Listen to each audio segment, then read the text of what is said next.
நீங்கள் பார்த்துக் கொண்டிருப்பது 24 நியூஸ் தமிழ். அரியலூர் அடுத்த சிறுவள்ளூர் அரசு உயர்நிலைப் பள்ளியில் தமிழ் இலக்கிய மன்றம் சார்பில் உலக தாய்மொழி தினம் பள்ளி தலைமை ஆசிரியர் சின்னதுரை அவர்கள் தலைமையில் நடைபெற்றது.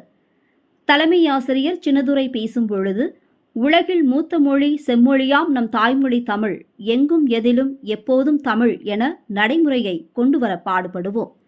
தேமதுர தமிழோசை உலகமெல்லாம் ஒழிக்க எந்நாளும் உழைத்திடுவோம். தமிழர்கள் அனைவரும் தமிழிலே கையொப்பம் இடுவோம். தமிழ் மக்கள் தங்கள் இல்ல நிகழ்ச்சிகளை தமிழ் முறைப்படி நடத்திடுவோம். தமிழ் மொழியில் பெயர் சூட்ட பரப்புரை செய்திடுவோம். இணையற்ற தமிழுடன் இணைய தமிழையும் காத்து வளர்ப்போம். தமிழ் மொழி போல் உலகில் எந்த மொழிக்கும் இவ்வளவு இலக்கணம் இலக்கியங்கள் கிடையாது. உலக பொதுமறையாம் திருக்குறள், தொல்காப்பியம், 10 பாட்டு, 8 தொகை, 11 கீழ்கணக்கு நூல்கள், பாரதியார் பாரதிதாசன் கவிதைகள் காலத்தால் அழிக்க முடியாதவை. தமிழ் மக்கள் அனைவரும் நம் தாய் தமிழ் வளர்ச்சிக்கு பாடுபட வேண்டும் என்றார்.